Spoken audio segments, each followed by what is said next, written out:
భారతదేశంలో సుమారు 30 మిలియన్ల మంది నరాల సంబంధిత నొప్పితోటి బాధపడుతున్నారంటే మీరు నమ్మగలరా? మీకు ఆశ్చర్యంగా లేదా? మధుమేహం అంటే డయాబెటీస్ ఉన్నప్పుడు 60 నుంచి 70% మందిని డయాబెటిక్ న్యూరోపతి అంటే నరాల బలహీనత ప్రభావితం చేస్తూ ఉంటుంది. నరాల ఆరోగ్యానికి చాలా ముఖ్యమైనటువంటి ఒమేగా 3 ఫ్యాటీ యాసిడ్స్ అశ్వగంధ ఇంకా శతావరి ఇలాంటి మూలికలు ఈ నరాల వ్యవస్థని నాడీ మండలం తాలూకా బలాన్ని ఎలా కాపాడతాయి? నరాల ఆరోగ్యానికి చేపల్ని డీప్ ఫ్రై చేయకుండా పులుసు లేదా కూరలాగా వాడటం ఎందుకు అవసరం? నరాల బలహీనత కేవలం నీరసం కాదని, వెన్నుముకలో డిస్క్ తాలూకు బల్జీ అంటే డిస్క్ బల్జెస్ లాంటి తీవ్రమైనటువంటి సమస్యలు కూడా ఒక కారణం కావచ్చని మీకు తెలుసా? ఈ అంశాలని బాగా లోతుగా కూలంకషంగా ఈ వీడియోలో మనం తెలుసుకుందాం. మిత్రులారా నమస్కారం, నేను మీ డాక్టర్ చిరుమామిళ్ళ మురళీ మనోహర్. ఈ వీడియోలో చాలా ముఖ్యమైన విషయాన్ని మనం తెలుసుకోబోతాం. Nervous system disorders. ఈ నరాలకు సంబంధించిన అనేక సమస్యలు చాలామందిని బాధిస్తున్నాయి. అయితే చాలామంది జీవితాంతం మెడిసిన్స్ని ఇలాంటి వాటిని వాడుతూ ఉన్నారు, కానీ ఆ రిజల్ట్ అనేది అంతంత మాత్రమే. అయితే కరెక్ట్ చేసుకోవాల్సింది ఏమిటి అంటే ఆహారపరంగా ఈ నరాల సమస్యలు ఉన్నప్పుడు కొన్ని మార్పులు చేర్పులు చేసుకుంటే చక్కటి ఫలితం కనిపిస్తుంది. కాబట్టి వీటిని తెలుసుకోవాలి. ముఖ్యంగా ఈ నాడీ మండలపు రహస్యాలు, ఈ నరాల ఆరోగ్యం అంతా కూడా మీ చేతుల్లోనే ఉంటుంది. దీన్ని మీరు ఎప్పుడైతే గ్రహిస్తారో అప్పుడు మీకు ఈ నరాల సమస్యల్ని జయించవచ్చు.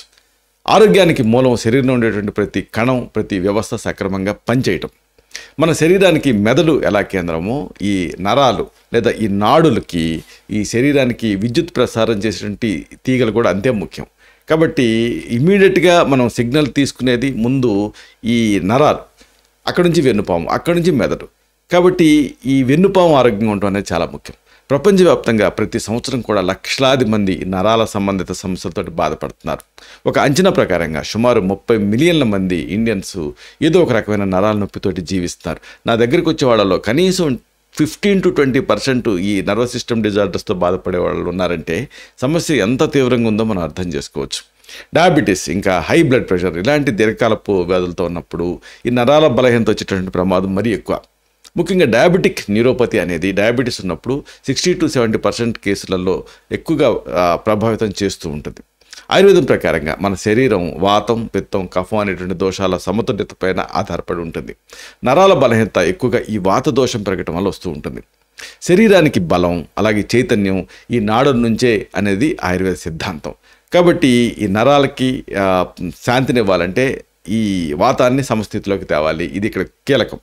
నరాల ఆరోగ్యం సరిగ్గా లేదనుకోండి, శరీరంలో తిమ్మిర్లు, మంటలు, బలహీనత ఇలాంటివన్నీ వస్తూ ఉంటాయి. అయితే ఇక్కడ అతి ముఖ్యమైనది ఏంటంటే ఈ నర్వస్ సిస్టమ్ డిజార్డర్స్ అంటే నరాల బలహీనత అనేది ఏమిటి అంటే ఒక ముక్కలు చెప్పాలంటే ఇది ఒక కాంప్లెక్స్ డిజార్డరు, ఒక సంక్లిష్టమైనటువంటి పరిస్థితి. ఇది సాధారణంగా నరాల బలహీనత అనేది మనం ఎక్కువగా పేషెంట్స్ నుంచి వింటూ ఉంటాం. అయితే జ్వరం వస్తే కలిగేటువంటి నీరసాన్ని నరాల బలహీనత అంటారు, కాళ్ళు లాగినప్పుడు నరాల బలహీనత అంటారు, శరీరంలో చురుగుదనం తగ్గటం లాంటి నరాల బలహీనత అంటారు. కొంతమంది యంగ్ పేషెంట్స్ సిగ్గుపడుతూ నాకు నరాల బలహీనత ఉందని చెబుతూ ఉంటారు. అంటే వాళ్ళ ఉద్దేశం సెక్సువల్ డెబిలిటీ అని, దాన్ని కూడా నరాల బలహీనత అంటూ ఉంటారు. ఏదేమైనా ఇట్లా అన్నిటినీ కలిపి ఒక బ్రాడ్ స్పెక్ట్రమ్ కింద వాడుతూ ఉంటారు. నిజానికి ప్రతిసారి కూడా అది నరాల బలహీనత అనేది కారణం కాకపోవచ్చు.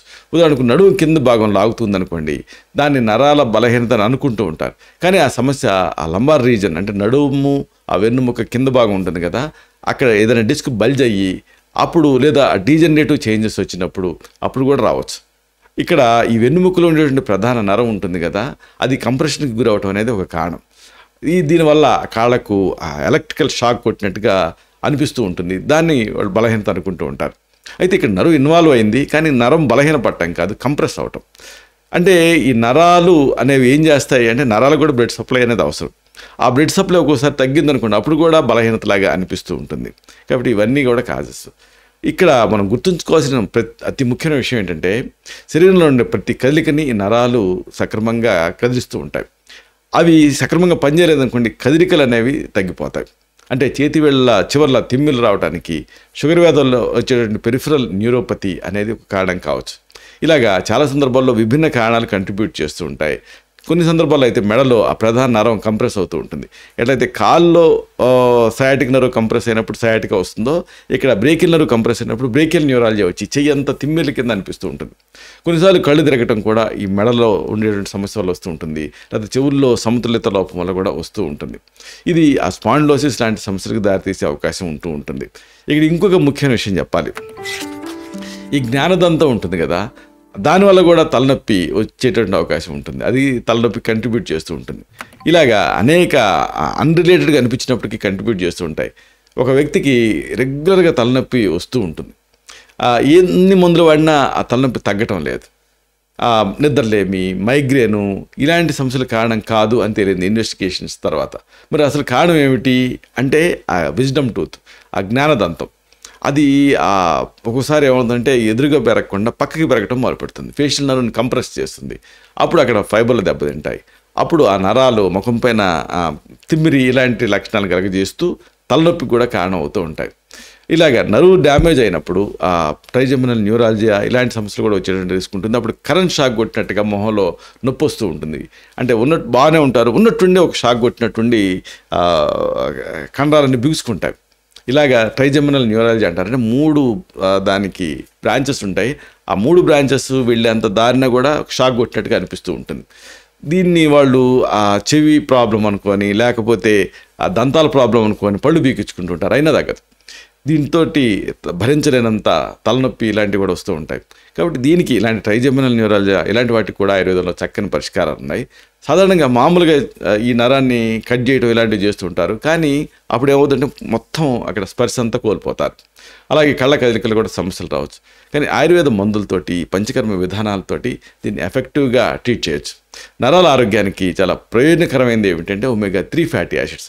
ఇవి పుష్కలంగా దేంట్లో ఉంటాయి? ఒకవేళ మాంసాలు అయితే చేపలు ది బెస్ట్ ఆప్షన్ అని చెప్పొచ్చు.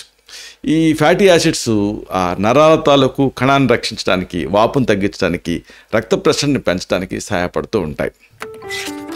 అయితే చేపలు నరాల సమస్యకు ఎలా ఉపయోగపడతాయి? చాలామందికి డౌట్ వస్తూ ఉంటుంది. చేపల్లో చెప్పుకున్నాం కదా, కొన్ని ప్రత్యేకమైన చేపలు ఉంటాయి. ఉదాహరణకు సాల్మన్, అలాగే సార్డిన్స్, అలాగే మాకరల్ ఇలాంటి ఆ కొవ్వు కలిగినటువంటి చేపలు. వీటిలో ఒమేగా-3 ఫ్యాటీ యాసిడ్స్ అనేవి పుష్కలంగా ఉంటాయి. మెయిన్గా ఈపీఏ, అలాగే డిహెచ్ఏ లాంటి పుష్కలంగా ఉంటాయి. ఈ ఫ్యాటీ యాసిడ్స్ నరాల ఆరోగ్యానికి చాలా ముఖ్యమని చెప్పొచ్చు.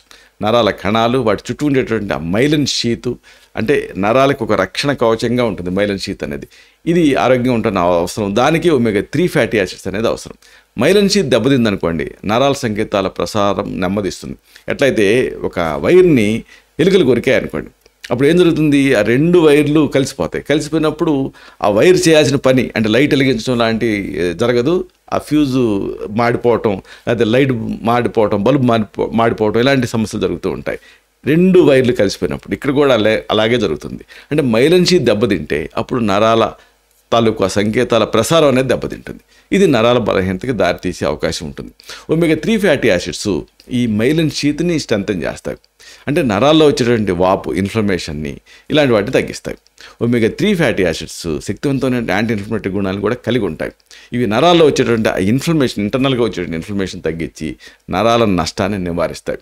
ఒమేగా-3 ఫ్యాటీ యాసిడ్స్ రక్తంలో ఉండేటువంటి ట్రైగ్లిజరైడ్స్ని కూడా సమస్థితికి తీసుకొస్తూ రక్తపోటుని కంట్రోల్ చేస్తాయి. ఇది ఆ నరాలకి రక్త ప్రసరణని మెరుగుపరుస్తుంది. దీంతో నరాలకు అవసరమైనటువంటి పోషకాలు, ఆక్సిజన్ ఇలాంటివన్నీ కూడా సక్రమంగా అందుతాయి. మెరుగైనటువంటి రక్త ప్రసరణ నరాల ఆరోగ్యానికి చాలా ముఖ్యం. ఇక ఈ చేపల విషయానికి వస్తే సాల్మన్ అనుకున్నాం కదా, ఇది ఒమేగా-3 ఫ్యాటీ యాసిడ్స్కి ది బెస్ట్ వనరు అని చెప్పొచ్చు. డయాబెటీస్, రుమటైడ్ ఆర్థరైటిస్ ఇలాంటి సమస్యలు ఉన్నప్పుడు కూడా మెదడు పనితీరుకి ఈ సాల్మన్ తీసుకోవచ్చు. దీంట్లో విటమిన్స్ మెయిన్గా B3, B1, B12, ఇంకా సెలీనియం, ఇంకా యాంటాక్సిడెంట్లు ఇలాంటివన్నీ కూడా ఉంటాయి. ఇక 2వ వెరైటీ సార్డిన్స్ అనేటువంటి చేపలు. ఇవి కూడా ఒమేగా-3 ఫ్యాటీ యాసిడ్స్కి తాలూకు ఒక మంచి వనరు. ఈ చిన్న చేపలు ఇవి, కాబట్టి వీటిలో పాదరసం లాంటి ఆ హెవీ మెటల్స్, భారీ లోహాల శాతం చాలా తక్కువ ఉంటుంది. ఇంకోటి ఏంటంటే మాకరెల్ అనేది, ఇది కూడా ఒమేగా-3 ఫ్యాటీ యాసిడ్స్ కలిగి ఉంటుంది. అయితే ఇది చాలా పెద్ద సైజులో ఉంటుంది, కింగ్ మ్యాకరెల్ అంటారు. ఈ జాతిలో పాదరసం చాలా ఎక్కువగా ఉంటుంది కాబట్టి దీన్ని మితంగా తీసుకోవడం అనేది అవసరం. ఇక అట్లాంటిక్ మ్యాకరెల్ ఇలాంటి వాటిని కూడా ఎంచుకోవచ్చు కావాలనుకుంటే. ఈ నరాల ఆరోగ్యానికి వారానికి కనీసం 2 లేదా 3 సార్లు చేపలను ఆహారంలో చేర్చుకోవటం మంచిది. మీరు చేపలని వండేటువంటి విధానం కూడా ఆ పోషక విలువలను ప్రభావితం చేస్తూ ఉంటుంది. నరాల ఆరోగ్యానికి మీరు ఎక్కువ మద్దతు ఇవ్వాలి ఫుడ్ ద్వారా అనుకుంటే ఆరోగ్యకరమైన వంట పద్ధతులను మీరు పాటించాలి. అంటే డీప్ ఫ్రై చేయడంతో ఏం జరుగుతుంది, చేపల్లో ఉండేటువంటి omega-3 ఫ్యాటీ యాసిడ్స్ నాశనం అవుతాయి. కాబట్టి డీప్ ఫ్రై చేయకండి. ఓవర్ నూనె వాడారనుకోండి, అది ఆ డీప్ ఫ్రై వల్ల ఈ ఫ్యాటీ యాసిడ్స్ నష్టం చెందుతాయి. చేపల్ని మీరు పులుసు రూపంలో కానీ కూరలా కానీ తీసుకుంటే అప్పుడు ఆ పోషక విలువలు మీకు బాగా అందుతాయి. అలాగే నూనె బాగా తక్కువ వేసి తక్కువ మసాలాలతో వండటం మంచిది. నరాల ఆరోగ్యానికి మొత్తం ఆరోగ్యానికి కూడా ఈ చేపలు మీకు రకరకాలుగా ఉపయోగపడతాయి. అయితే మరి మాంసాహారులు సరే, మరి శాకాహారులకి ఏం చేయాలి? దీనికి కొన్ని సాధారణ గృహ చికిత్సలు ఉన్నాయి, ఇవి పాటించవచ్చు. ఉదాహరణకు ముందుగా మనం చెప్పుకోవాల్సింది దాల్చిన చెక్క తులసి కషాయం గురించి. దాల్చిన చెక్కని ఇంట్లోనే పౌడర్ చేసి ఉంచుకోవాలి. బయట కొన్న పౌడర్స్లో కల్తీ ఉండే అవకాశం ఉంది. ఒక చిటికెడు దాల్చిన చెక్క పొడిని గోరువెచ్చని నీళ్ళతో కలపండి. కొన్ని తులసి ఆకుల్ని దంచి ఆ పేస్ట్లా చేసి ఆ నీళ్ళకి కలపండి. ఈ మిశ్రమాన్ని రోజుకి 2-3 సార్లు ఉదయం సాయంత్రం తీసుకుంటూ ఉండండి.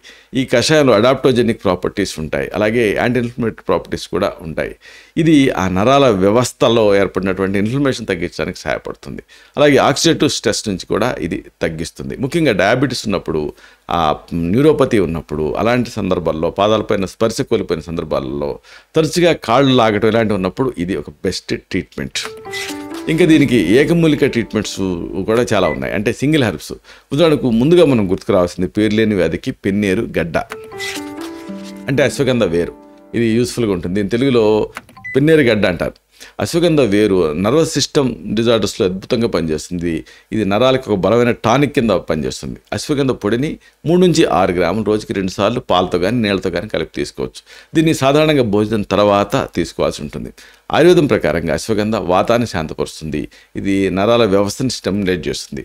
అలాగే ఓజస్సు అంటే ఆ శక్తిని, రోగనిరోధక శక్తిని ఇది పెంచుతుంది.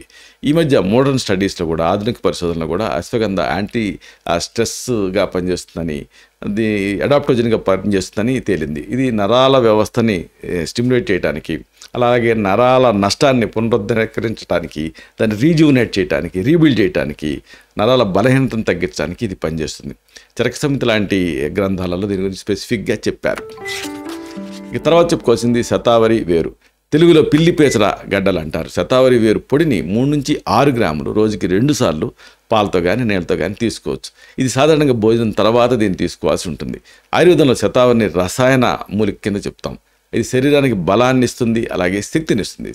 రసాయనం అంటే ఏంటంటే అది కెమికల్ అని కాదు, రసరక్త మాంసం మీద మత శుక్రాలను సప్తధాతుని స్ట్రెంథన్ చేసేది. శతావరి నర్వస్ సిస్టమ్ని స్ట్రెంథన్ చేస్తుంది, అలాగే వాతాన్ని శాంతపరుస్తుంది. మెయిన్గా నాడీ కణాలకి ఇది పోషణ ఇస్తుంది. ఆధునిక పరిశోధనలో కూడా ఈ శతావరిలో యాంటాక్సిడెంట్ గుణాలు ఉన్నాయని, యాంటీ ఇన్ఫ్లమేటరీ గుణాలు ఉన్నాయని, న్యూరోప్రొటెక్టివ్ గుణాలు, నరాలని రక్షించే గుణాలు ఉన్నట్టుగా తేలింది. ఇది నర్వస్ సిస్టమ్ తాలూకు బలహీనతను తగ్గించడానికి, ఆ నరాల తాలూకు ఆ కణాలు అంటే నర్వ్స్ తాలూకు కణాలని రీజువినేట్ చేయడానికి సహాయపడుతుంది. అష్టాంగ హృదయం ఇలాంటి గ్రంథాలలో దీని గురించి స్పెసిఫిక్గా చెప్పారు. అయితే మరి ఈ సమస్య ఇలాగే ఉంటే ఏం చేయాలి? కొన్ని శాస్త్రీయ ఆయుర్వేద ఔషధాలు ఉన్నాయి. ముందుగా మనం చెప్పుకోవాల్సింది ఈ అశ్వగంధారిష్టం గురించి. అశ్వగంధతో తయారైన ఒక మంచి ఫేమస్ మెడిసిన్ ఇది. అశ్వగంధారిష్టం అనేది నర్వస్ సిస్టమ్కి ది బెస్ట్, అలాగే సురక్షితమైనటువంటి ఔషధం అని చెప్పొచ్చు. 15 to 30 ml అంటే 1 టేబుల్ స్పూన్ నుంచి 2 టేబుల్ స్పూన్ల అశ్వగంధారిష్టాన్ని అంతే మోతాదు నీళ్లతోటి కలిపి భోజనం తర్వాత రోజుకి 2 సార్లు తీసుకోవాల్సి ఉంటుంది. ఇది నరాల వ్యవస్థని స్ట్రెంథన్ చేస్తుంది, వాతాన్ని శాంతపరుస్తుంది, మానసిక ఒత్తిడిని, ఆందోళనని తగ్గిస్తుంది. మోడర్న్ సైన్స్ ప్రకారంగా అశ్వగంధారిష్టాల్లో ఉండే కొన్ని ప్రత్యేక పదార్థాలు, మెయిన్గా న్యూరో ట్రాన్స్మిటర్స్ అనేవి ఆ నరాల మధ్య సంకేతాలని చేరవేసేటువంటి రసాయనాలని ఇది హెల్ప్ఫుల్గా ఉంటుందని, సమతుల్యతను కాపాడుతుందని తేలింది. అలాగే దీంట్లో యాంటాక్సిడెంట్ గుణాలు కూడా ఉన్నాయి. ఇవి యాంటాక్సిడెంట్ గుణాలు ఉన్నాయి కాబట్టి నర్వస్ సిస్టమ్కి మంచిది. బైసిజ్య రత్నావళి లాంటి గ్రంథాలలో అశ్వగంధారిష్టాన్ని నర్వస్ సిస్టమ్కి సంబంధించినటువంటి వ్యాధులను ట్రీట్ చేయడానికి సిఫార్సు చేస్తూ ఉంటారు. ఇక తర్వాతది సరస్వతారిష్టం అనేటటువంటి ఒక మందు గురించి చెప్పాలి. సరస్వతారిష్టం అనేది ఏమిటి? జ్ఞాపక శక్తిని, నరాల వ్యవస్థను మెరుగుపరచడానికి ఉపయోగపడే ఒక ఆయుర్వేద ఔషధం. 15 to 30 ml ఈ సరస్వతారిష్టాన్ని అంతే మోతాదు నీటితోటి కలిపి భోజనం తర్వాత రోజుకి 2 సార్లు తీసుకోవాల్సి ఉంటుంది. ఇది మేధస్సుని అలాగే జ్ఞాపక శక్తిని పెంచుతుంది, నరాల తాలూకు కణాలకి పోషణనిస్తుంది, వాతాన్ని పిత్తాన్ని సమతుల్యం చేస్తుంది. ఇది ఆధునిక పరిశోధనలో కూడా ఈ సరస్వతారిష్టం అనేది దీంట్లో ఉండే పదార్థాలు మెదడు పనితీరుని మెరుగుపరుస్తాయని, జ్ఞాపక శక్తిని పెంచుతాయని, అలాగే నర్వస్ సిస్టమ్ అంటే నాడీ వ్యవస్థ తాలూకు రక్షణకి సహాయపడతాయని తేలింది. చరక సంహిత ప్రత్యేకంగా సరస్వతారిష్టాన్ని బుద్ధిని అంటే మేధస్సుని పెంచే రసాయనం కింద చెప్పింది. ఇంకోటి నారసింహ రసాయనం అనేది. నారసింహ రసాయనం అనేది ఏమిటి అంటే శరీరానికి బలాన్ని శక్తిని నర్వస్ సిస్టమ్ తాలూకు ఆ వ్యవస్థకి స్టిమ్యులేషన్ అందించేటువంటి ఒక ఆయుర్వేద రసాయన ఔషధం. దీన్ని 5 to 10 గ్రాములు అంటే ఇది లేహ్యం రూపంలో ఉంటుంది. 5 నుంచి 10 గ్రాములు ఈ నారసింహ రసాయనాన్ని రోజుకి 2 సార్లు పాలతో కానీ నెయ్యితో కానీ తీసుకోవచ్చు. ఇది నరాల వ్యవస్థను స్ట్రెంథెన్ చేస్తుంది, శరీరానికి బలాన్ని ఇస్తుంది, వాత దోషాన్ని ఇది తగ్గిస్తుంది. ఆధునిక అధ్యయనాలు ఈ నారసింహ రసాయనం ఉండేటువంటి మూలికల తాలూకు శక్తిని చెప్తూ శరీరానికి పోషణ ఇస్తాయని, రోగనిరోధక శక్తిని పెంచుతాయని, నర్వస్ సిస్టమ్ని రక్షిస్తాయని ఈ మోడర్న్ స్టడీస్ చెప్తున్నాయి. అష్టాంగ హృదయంలో ప్రత్యేకంగా ఈ నారసింహ రసాయనం తాలూకు ఆ శక్తిని చెప్తూ నరాల బలహీనతకి, నాడీ వ్యవస్థకి సంబంధించినటువంటి డిజార్డర్స్లో దీన్ని స్పెసిఫిక్గా సూచించారు. నరాల ఆరోగ్యం అనేది మొత్తం శరీరపు ఆరోగ్యానికి పునాది. మీరు మీ శరీరాన్ని జాగ్రత్తగా చూసుకోవటం అవసరం, సరైనటువంటి జీవనశైలిని పాటించడం అవసరం, మానసిక ఒత్తిడిని తగ్గించుకోవటం కూడా అవసరం. ఆరోగ్యకరమైన ఆహారం, అలాగే క్రమం తప్పకుండా వ్యాయామం, తగినంత నిద్ర ఇవన్నీ కూడా నరాల ఆరోగ్యానికి చాలా అవసరం. మీ శరీరానికి ఏది అవసరమో తెలుసుకోవాలి, అలాగే ఇంకా దానికి సంరక్షణ కూడా మీరు ఇవ్వాలి. గుర్తుంచుకోండి, ఆరోగ్యం అనేది మహాభాగ్యం. ఇలాంటి భాగ్యాన్ని మనం కాపాడుకోవాలి. శతం జీవ శరదో వర్ధమానః, శతం హేమంతాన్ శతం వసంతాన్. 100 శరత్తులు, 100 హేమంతాలు, 100 వసంతాలు వర్ధిల్లుతూ జీవించండి. Stay healthy, stay happy, be positive, keep smiling. Love you all. శుభం.